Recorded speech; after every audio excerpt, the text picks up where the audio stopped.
ছোট্ট বন্ধুরা, smile kids বিডিতে স্বাগতম। একটি ছোট্ট গ্রামে থাকত মিষ্টি একটি মেয়ে। তার নাম ছিল রিয়া। রিয়ার বয়স ছিল ৮ বছর। সে খুবই দয়ালু আর হাসি খুশি ছিল। রিয়ার সবচেয়ে ভালো বন্ধু ছিল তার পোষা টিয়া পাখি, নাম টুনটুন। টুনটুন সবসময় রিয়ার কাঁধে বসে থাকত আর মিষ্টি গলায় বলতো, রিয়া রিয়া। একদিন সকালে রিয়া উঠোনে খেলছিল। টুনটুন গাছের ডালে বসে গান গাইছিল।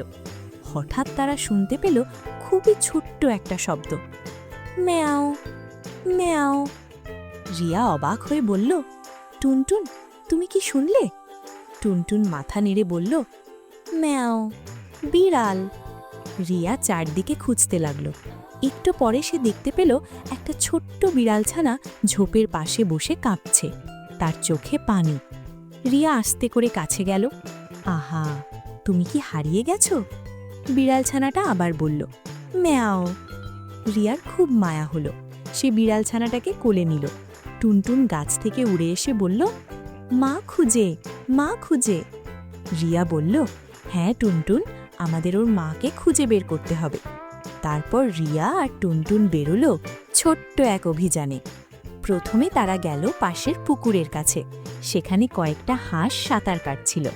রিয়া জিজ্ঞেস করল, তোমরা কি কোনো বিড়াল দেখেছ? হাঁসগুলো মাথা নাড়ল, না না। তারপর তারা গেল বড় আম গাছের কাছে। সেখানে একটি ছাগল ঘাস খাচ্ছিল। রিয়া বলল, ছাগল ভাই, তুমি কি কোনো মা বিড়াল দেখেছ? ছাগল বলল, ম্যাঁ, আমি দেখিনি। রিয়া একটু চিন্তিত হলো। তাহলে এখন কি করব? হঠাৎ টুনটুন উড়ে একটু দূরে গিয়ে চিৎকার করল, রিয়া রিয়া, এদিকে। রিয়া দৌড়ে গেল। সেখানে একটি পুরনো টিনের ঘরের পাশে একটি মা বিড়াল হাঁটাহাঁটি করছিল আর বারবার বলছিল, ম্যাও ম্যাও। রিয়া হাসল, ও, মনে হয় এইটাই ওর মা। রিয়া আস্তে করে বিড়ালছানাটাকে মাটিতে নামিয়ে দিল। বিড়ালছানাটা দৌড়ে গিয়ে তার মায়ের কাছে জড়িয়ে গেল। মা বিড়াল খুশিতে বলল, ম্যাও। টুনটুন খুশিতে ডানা ঝাপটালো, পেয়ে গেছে, পেয়ে গেছে। রিয়া হাসতে হাসতে বলল, ইয়ে, আমরা পেরেছি। মা বিড়াল আর বিড়ালছানাটা রিয়ার দিকে তাকিয়ে যেন ধন্যবাদ জানালো। রিয়া টুনটুনকে আদর করে বলল, টুনটুন, আমরা আজ একটা ভালো কাজ করেছি। টুনটুন মিষ্টি গলায় বলল, ভালো কাজ, ভালো কাজ। সেদিন রিয়া খুব খুশি মনে বাড়ি ফিরল। নৈতিক শিক্ষা, যখন আমরা অন্যকে সাহায্য করি তখন পৃথিবীটা আরও সুন্দর হয়ে যায়।